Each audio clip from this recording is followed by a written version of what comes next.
नमस्कार, न्यूज 18 मध्य प्रदेश छत्तीसगढ़ देख रहे हैं आप और बुलेटिन की शुरुआत भोपाल से आई बड़ी खबर के साथ। चुनाव लड़ने की खबरों को उमा भारती ने खारिज कर दिया है। चुनाव लड़ने की खबरों को लेकर उमा भारती ने ट्वीट किया है, 2023 मध्य प्रदेश विधानसभा का चुनाव नहीं लड़ने वाली जो अनुमान लगा रहे हैं उसे खारिज कर दीजिए। ये ट्वीट के जरिए उमा भारती कह रही हैं।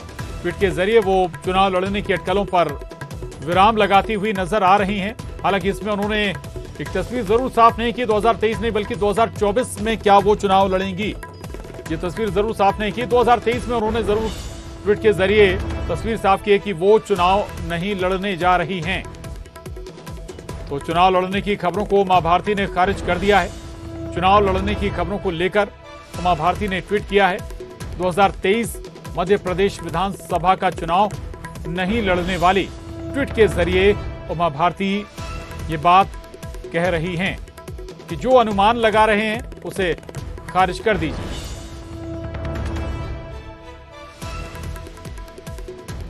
और न्यूज 18 संवाददाता वासु चौरे हमारे साथ भोपाल से जुड़ गए हैं। वासु, संभावनाएं तो 23 नहीं बल्कि 24 को लेकर लग रही थी, फिर 23 पर जवाब क्यों दे रही उमा? अब बिल्कुल देखिए, मध्य प्रदेश में चुनाव नजदीक है और जब चुनाव नजदीक होते हैं तो तरीके की जो खबरें निकलकर सामने आती हैं। और चूंकि उमा भारती मध्य प्रदेश की पूर्व मुख्यमंत्री रही हैं और बड़ी नेता है बीजेपी की, और लगातार उनकी पॉलिटिकल सक्रियता जो है वो भी बनी रहती है और कई मुद्दों को वो उठाती हुई आई है। तो एक तबका जो है वो इस बात को लेकर जो खबरें हैं और जो चर्चाएं वो निकल कर आ रही थी कि उमा भारती हो सकता है मध्य प्रदेश की किसी सीट से चुनाव लड़े, ताकि बीजेपी के लिए जो बहुत सारे समीकरण है और खासतौर पर अगर ओबीसी वर्ग को देखते हुए अगर देखा जाए तो बीजेपी उसे साधने की कोशिश कर सकती है और उमा जी को चुनावी मैदान में उतार सकती है। तो इस तरीके की चर्चाओं का बाजार जब धीरे धीरे गर्म होने लगा तो उमा भारती खुद सामने आई और उन्होंने इन सारी चर्चाओं पर अंकुश लगा दिया है। साथ में उन्होंने ये भी कहा है कि मैं चुनाव में बीजेपी के काम जरूर करूंगी, प्रचार जरूर करूंगी, लेकिन चुनावी मैदान में नहीं उतरूंगी और इस तरीके की जो चर्चाएं हैं उन पर विराम लगना चाहिए। तो देखिए, ये एक बड़ी खबर कहीं ना कहीं अपने आप में, क्योंकि उमा भारती का मध्य प्रदेश की राजनीति में एक कद है।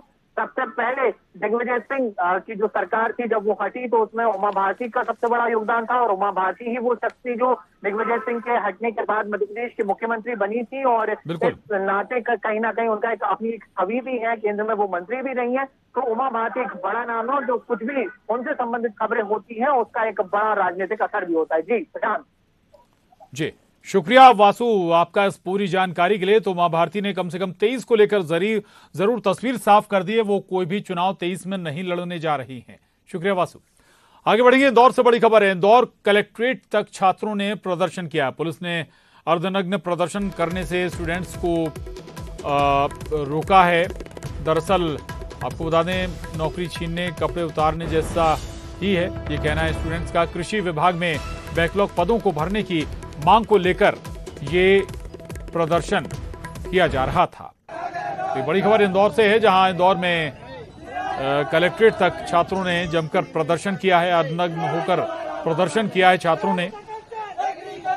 हालांकि पुलिस ने अर्धनग्न प्रदर्शन करने से रोका। इस पर स्टूडेंट ने अपनी बात रखी, बोले नौकरी छीनना कपड़े उतारने जैसा ही है। और प्रदर्शन करते हुए कलेक्ट्रेट तक पहुंचे ये तमाम युवा।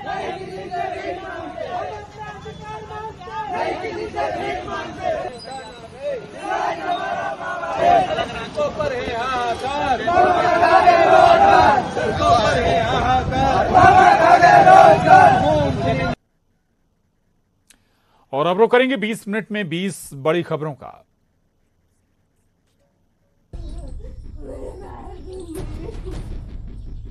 सन की पति पत्नी से बर्बरता। ये वीडियो नीमच का है। यहाँ एक सन की पति की करतूत सामने आई है। उसने रस्सी से पत्नी को कुएं में लटका दिया। पीड़िता रोती बिलखती रही। आप भी सुनिए किस तरह से महिला रो रही है।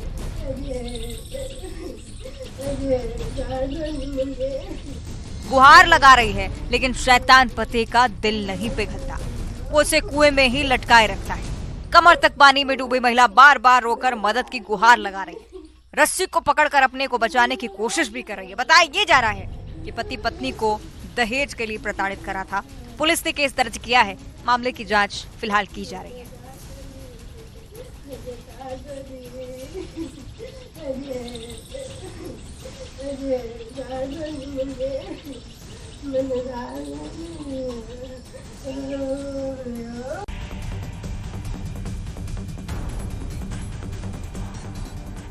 जांजगीर चांपा में बदमाशों के हौसले बुलंद हैं। यहां एक व्यापारी से दिन दहाड़े लूट हो गई। वारदात का सीसीटीवी फुटेज भी सामने आया है। आप तस्वीरों में देख सकते हैं कि नीली सिक्योरिटी गार्ड के ड्रेस में दो लुटेरे हेलमेट लगाए व्यापारी चैम्बर में घुस रहे हैं। कुर्सी पर बैठे व्यापारी को धमकाते हैं, उसके साथ मारपीट करते हैं। दूसरा बदमाश जिसके पीठ पर बैग है वो घूमकर मेज के दूसरी तरफ आता है और मेज के दराज से पैसे निकालता है, बैग में भरता है, फिर जाने लगता है। इस बीच दूसरा बदमाश व्यापारी को काबू में रखता है। इसके बाद बदमाश पॉलिथीन से मिर्ची का पाउडर निकालता है और व्यापारी की आंख में झोंककर फरार हो जाता है।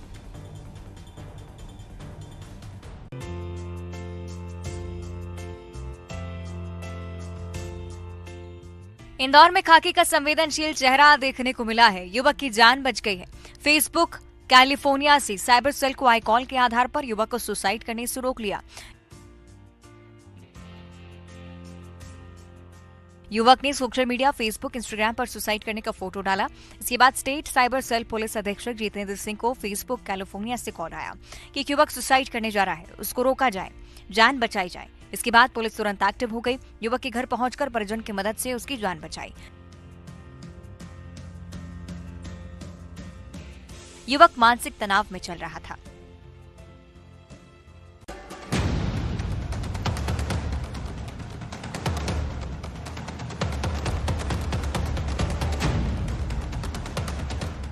मिनी मुंबई इंदौर में अपराध बढ़ते जा रहे हैं। यहां आए दिन लूट, चोरी, अपहरण, चाकूबाजी की वारदात सामने आ रही है। पुलिस भी बदमाशों पर शिकंजा कस रही है। चाकूबाजी की वारदात को अंजाम देने वाले गुंडों को पुलिस ने 24 घंटे में गिरफ्तार किया। इनका जुलूस निकाला, यहां तक कि उठक बैठक भी करवाई गई। आप तस्वीरों में देख सकते हैं कि किस तरह से पुलिस इनसे उठक बैठक करवा रही है। उठक बैठक करवाने के बाद पुलिस ने इनका जुलूस निकाला। आगे आगे बदमाश, पीछे पीछे पुलिस और लोगों की भीड़। जब इनका जुलूस निकल रहा था तो साथ में फिल्मी गाने की धुन भी बज रही थी। तो मिनी मुंबई के गुंडे बदमाशों के लिए खाकी का संदेश, संभल जाओ नहीं तो तुम्हारा भी यही हाल होगा।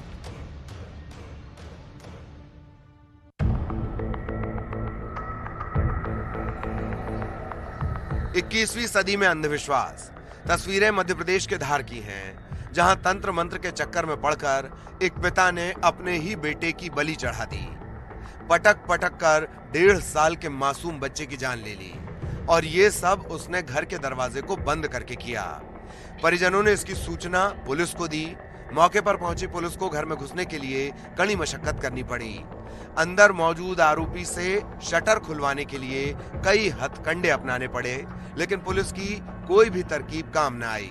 वहीं आरोपी पुलिस को घर ब्लास्ट करने की धमकी दे रहा था। फिर पुलिस ने गैस कटर के जरिए शटर को कटवाया और आरोपी को गिरफ्तार किया। फिलहाल इस मामले की पड़ताल जारी है।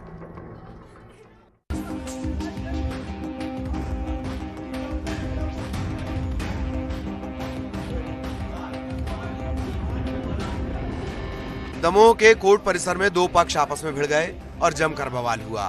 दोनों पक्ष कोर्ट में पेशी के लिए पहुंचे हुए थे। अपने अपने वकीलों से ये दोनों पक्ष बात कर रहे थे। तभी दोनों के बीच कहासुनी होने लगी। धीरे धीरे दोनों पक्षों का विवाद बढ़ता गया और फिर मारपीट शुरू हो गई।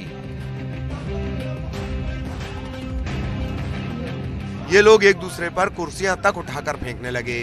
इस हंगामे को कोर्ट में मौजूद लोगों ने अपने मोबाइल फोन के कैमरे में कैद कर लिया। मामला बढ़ने पर वकीलों ने बीच बचाव किया, फिर मामले को शांत करवाया। लेकिन तब तक इस घटना का वीडियो सोशल मीडिया पर जमकर वायरल हो चुका था।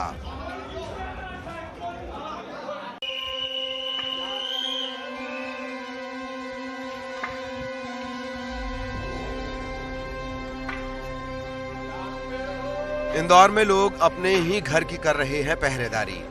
इंदौर के लसूड़िया थाना इलाके में लोग चोरों के आतंक से परेशान हैं। एक सप्ताह के अंदर 12 से अधिक चोरी की वारदातों को अंजाम दिया गया। अब इससे परेशान लोगों ने खुद से पहरेदारी करनी शुरू कर दी है। परेशान रहवासी देर रात हाथों में डंडे और टॉर्च लेकर अपने घरों की रखवाली कर रहे हैं। इस पहरेदारी में बड़ी संख्या में महिलाएं भी मौजूद हैं।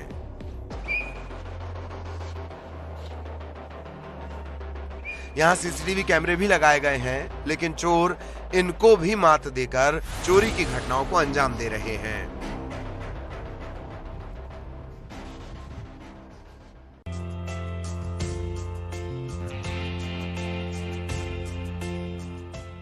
कचरा गाड़ी पर भगवान की फोटो, तस्वीरें जगदलपुर नगर निगम की घोर लापरवाही की हैं।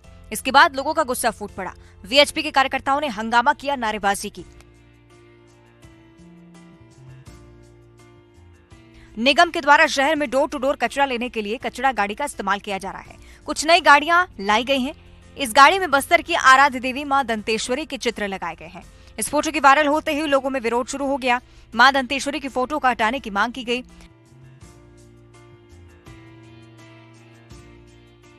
विश्व हिंदू परिषद ने कहा कि बस्तर की आराध्य देवी मां दंतेश्वरी का नगर निगम ने अपमान किया है, जो कि निंदनीय है।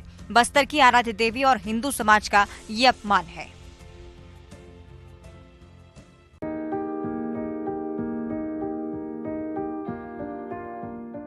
छत्तीसगढ़ के दुर्ग में बड़ा हादसा हो गया।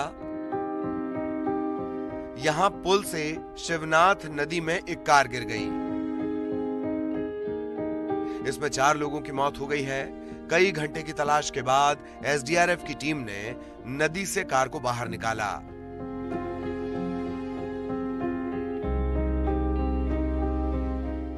इस कार में एक पुरुष, एक महिला और 2 बच्चे सवार थे, जिनकी लाश बरामद हुई है।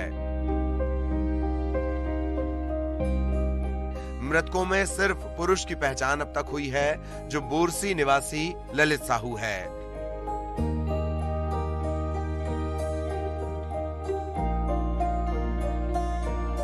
जबकि महिला और 2 बच्चों की शिनाख्त अब तक नहीं हो सकी है। पुलिस इस पूरे मामले की पड़ताल में जुटी हुई है।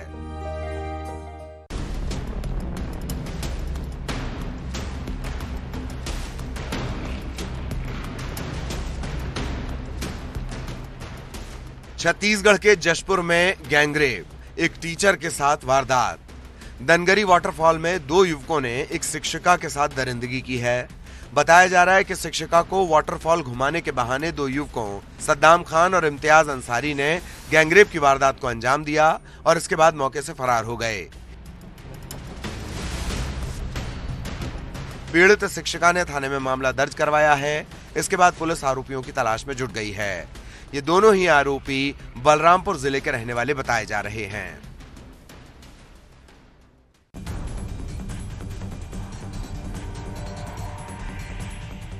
अतिक्रमण और मारपीट, तस्वीरें छत्तीसगढ़ के अंबिकापुर की, जहां महामाया पहाड़ डबरी पानी में अतिक्रमण हटाने गए वनकर्मियों से मारपीट की गई। वन विभाग को खबर मिली तो डबरी पानी में वन भूमि की जमीन पर अतिक्रमण कर घर बनाया जा रहा है। टीम मौके पर पहुंची, वन भूमि में अतिक्रमण हटाने की कार्रवाई शुरू की। इसी दौरान मिराज आलम नाम का एक व्यक्ति अतिक्रमण हटाने का विरोध करने लगा। वन कर्मियों से मारपीट की। इसको देखते हुए स्थानीय ग्रामीण मौके पर पहुंचे, वन कर्मियों को बचाया गया। इधर वन कर्मियों से मारपीट की शिकायत वन विभाग ने कोतवाली थाने में दर्ज करवाई।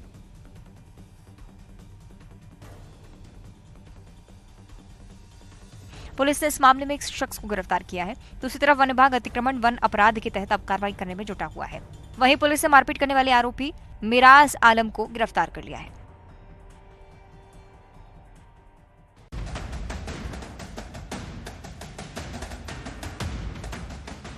जाम से जूझते लोग, गाड़ियों की लंबी कतार। तस्वीरें कोंडा गांव की हैं, जहां लोगों को अक्सर जाम से दो चार होना पड़ता है।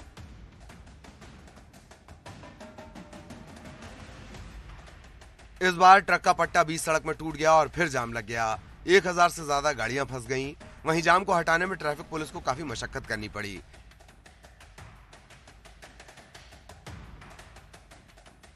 एक तरफ ट्रकों की लाइन, उसके किनारे दोपहिया वाहनों की कतार।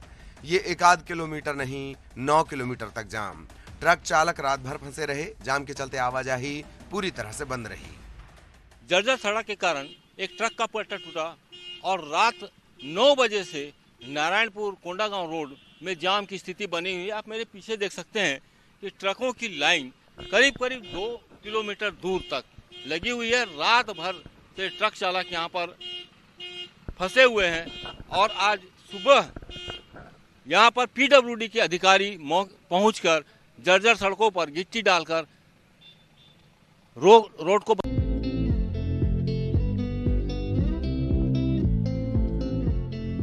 इंदौर में जल्द ही मेट्रो शुरू होने वाली है। मेट्रो ट्रेन का ट्रायल जल्द ही शुरू होने वाला है। इसकी तैयारियां जोरों पर है।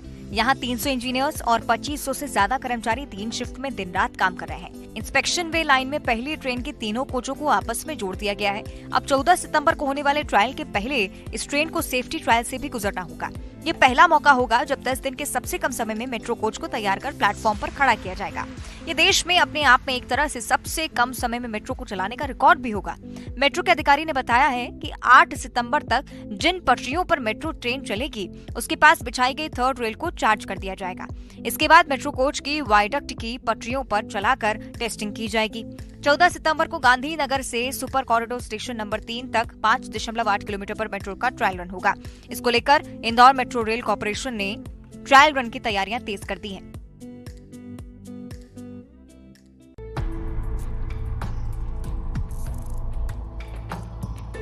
छत्तीसगढ़ आजकल नई आफत से जूझ रहा है। यहाँ हाथियों का आतंक लगातार बढ़ता जा रहा है। कई जिलों में इनका दायरा बढ़ गया है। लगातार ये फसलों और घरों को नुकसान पहुंचा रहे हैं। तस्वीरें धमतरी की, जहाँ के केरेगांव रेंज में 3 दंतैल हाथियों ने उत्पात मचा रखा है। धान की फसल को ये लगातार नुकसान पहुंचा रहे हैं। वन विभाग ने अलर्ट जारी किया है और लोगों से सतर्क रहने की अपील की गई है। वहीं बलरामपुर में भी गजराज का आतंक है। सोनहत गांव में हाथियों ने जमकर उत्पात मचाया। खेत में लगी मक्के को रौंद दिया। घरों को भी हाथी निशाना बना रहे हैं। इन हाथियों के आतंक से लोग परेशान हैं। आपको बता दें कि मध्य प्रदेश, झारखंड और उड़ीसा से जुड़े छत्तीसगढ़ को हाथियों का कॉरिडोर भी कहा जाता है। ये इलाका सदियों से हाथियों का विचरण क्षेत्र रहा है। यहाँ के लोग बताते हैं कि 90 की दशक में बड़ी तादाद में हाथी झारखंड से सरगुजा की सीमा में घुसे। इसके बाद आना जाना बढ़ता गया। फिर ये जंगल उनका स्थायी ठिकाना बन गया। इधर उड़ीसा से भी इनका पलायन छत्तीसगढ़ के कई जिलों में होता चला गया।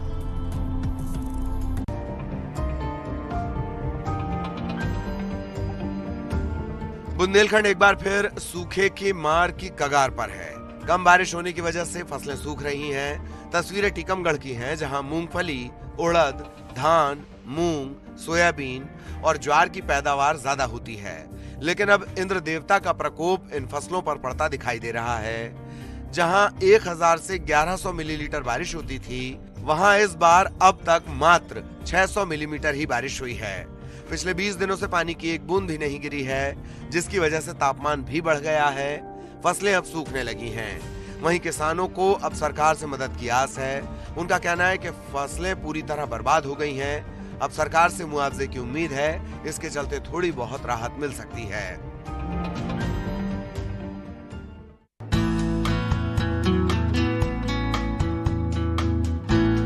नरसिंहपुर में किसान को सिक्कों से भरा मटका मिला। किसान जब खेत में गड्ढा बना रहा था, तभी उसे गड्ढे में धातु की आवाज सुनाई दी।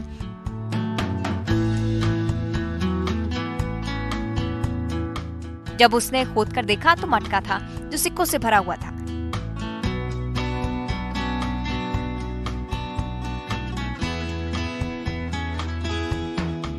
ये सिक्के रानी विक्टोरिया के शासनकाल के सन 1904 के सिक्के हैं।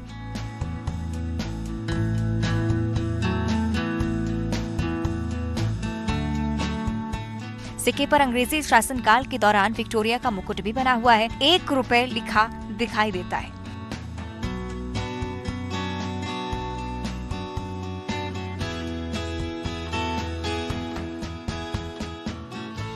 पुलिस और पुरातत्व विभाग की टीम को सूचना मिलते ही मौके पर वो टीम पहुंचती है। सिक्कों को जब्त किया जाता है। साथ ही स्थान पर और खुदाई का काम चल रहा है। देखा जा रहा है कि कहीं और कोई खजाना तो गड़ा नहीं है।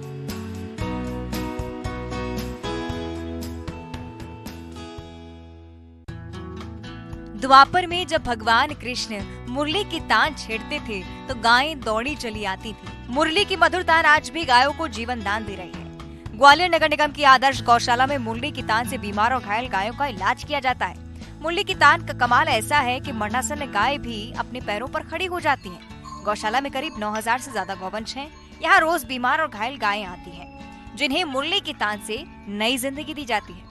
इन गायों का गौशाला स्थित औषधालय में इलाज किया जाता है, जहां डॉक्टर तो गायों का इलाज करते हैं, म्यूजिक थेरेपी का भी इस्तेमाल होता है। गौशाला में साधक आते हैं और इलाज के दौरान इन गायों को मुरली की धुन सुनाते हैं। गौशाला के प्रबंधक संत का कहना है कि मुरली की धुन से गायों को बहुत लाभ होता है। उनका दावा है कि 60% से ज्यादा गाय मुरली की धुन और इलाज से ठीक होकर अपने पैरों पर खड़ी हो जाती हैं।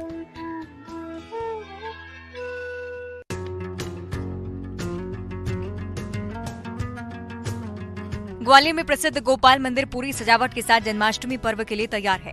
यहाँ जन्माष्टमी खास होती है। इस मौके पर राधा कृष्ण को 100 करोड़ के हीरे जवाहरात के गहने पहनाए जाते हैं और मंदिर 24 घंटे लगातार खुला रहता है। गोपाल मंदिर की स्थापना 1921 में ग्वालियर रियासत के तत्कालीन शासक माधवराव सिंधिया प्रथम ने करवाई थी। सिंधिया राजाओं ने भगवान राधा कृष्ण की पूजा के लिए चांदी के बर्तन बनवाए थे। साथ ही भगवान के श्रृंगार के लिए रत्न जड़ित सोने के आभूषण बनवाए गए। इसमें राधा कृष्ण के लिए 55 पन्नों और 7 लड़ी का हार, सोने की बांसुरी, सोने की नथ, जंजीर और चांदी के पूजा के बर्तन हैं। रियासतकालीन दौर में भगवान राधा कृष्ण हमेशा ही इन गहनों को पहने रहते थे। आजादी के बाद 1956 में जब मध्य प्रदेश राज्य बना तो भगवान के एंटीक गहनों को बैंक के लॉकर में रखवा दिया गया। 50 साल तक लॉकर में गहने सुरक्षित रहे। साल 2007 में तत्कालीन महापौर ने सरकार से बात कर साल में एक दिन जन्माष्टमी पर इन गहनों से भगवान का श्रृंगार करने की मांग की। सरकार की रजाबंदी के बाद हर साल जन्माष्टमी के दिन इन गहनों को सुरक्षा व्यवस्था के बीच बैंक से निकाला जाता है। इस एंटीक गहने की कीमत करीब 100 करोड़ रुपए से ज्यादा है। बक्सर में एक अनोखा घर इन दिनों चर्चा का विषय बना हुआ है। आमतौर पर लोग घर बनाने की कल्पना जमीन पर करते हैं, लेकिन एक शख्स गंगा नदी में घर बनाने की कोशिश में जुटा है। इसे आप फ्लोटिंग हाउस कह सकते हैं। दरअसल इस तरह के घर बिहार के बाढ़ प्रभावित क्षेत्रों के लिए रेस्क्यू में काफी हद तक मददगार साबित होंगे। इसमें 3 कमरे, वैदिक रसोई घर, हरित शौचालय बनाए जा रहे हैं। घर का बेस प्लेटफॉर्म प्लास्टिक के पुराने ड्रम है। बांस की बनी दीवार पर गोबर और मिट्टी से लिपाई की गई है। हम लोग एक ऐसे घर को बनाने की कोशिश कर रहे हैं कि जो बाढ़ के समय में अपनी ही जगह पर पानी में तैरने लगे। ये घर बक्सर के लाढ़ोपुर गंगा नदी में बनाया जा रहा है। आरा के रहने वाले इंजीनियर कुमार प्रशांत इसको बनाने में जुटे हैं। इस काम के लिए इनकी मदद विभिन्न देशों के वॉलंटियर कर रहे हैं। साथ ही इसके निर्माण में स्थानीय लोग मदद कर रहे हैं। कुल 900 स्क्वायर फीट में इसका निर्माण हो रहा है। आप लोगों ने वैसे तो बहुत से चावल खाए होंगे और देखे भी होंगे जिनका रंग सफेद है, लेकिन क्या आपने कभी काले चावल खाए हैं? इटावा के जसवंत नगर के अरविंद प्रताप सिंह परिहार ने काले चावल का उत्पादन करके क्षेत्र में चर्चा का विषय बन गए हैं। अरविंद प्रताप को सांस की बीमारी हो गई थी, तब डॉक्टरों ने इनको चावल जैसी चीज खाने को मना किया था। इन्होंने ऑनलाइन, यूट्यूब, सोशल मीडिया के माध्यम से खाने पीने की चीज देख रहे थे। तभी काले चावल के फायदे के बारे में पता चला, जिसको गंभीर बीमारी में भी खाया जा सकता है। तभी से इन्होंने ठान लिया और ऑनलाइन काले चावल बीज को मंगाकर अपने यहाँ देसी गाय के गोबर और गौमूत्र से इसका उत्पादन किया और फिर कभी पीछे मुड़कर नहीं देखा और हर साल काले चावल की खेती कर रहे हैं। परंपरागत तरीके से खेती करने पर अरविंद प्रताप आर्थिक परेशानियों से जूझते थे, लेकिन जब से प्राकृतिक खेती और आधुनिक तरीके से उत्पादन शुरू किया है तो कम जगह में भी अच्छा उत्पादन कर पा रहे हैं और आर्थिक स्थिति में भी सुधार हुआ है।